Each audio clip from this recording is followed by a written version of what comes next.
1950 August 18వ తారీఖున కిలాసాపూర్ గ్రామంలో జన్మించడం జరిగింది. మరి ఆనాడు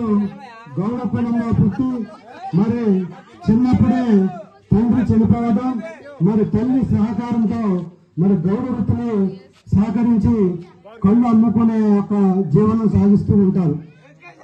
మరి అలాగే వారి యొక్క జీవనం సాగిస్తూ ఉండగా మరి ఆనాడు రాజులు ప్రభువులు మరి అనేకమైనటువంటి మరి వారి యొక్క పెత్తనాన్ని చూస్తూ మరి పెరిగినటువంటి మన సర్వాయిస్ పాపన్న గౌడ్ గారు మరి ఈ ప్రజలకు మనం ఏదో ఒకటి చేయాలి, ఈ యొక్క ప్రభువులు రాజుల యొక్క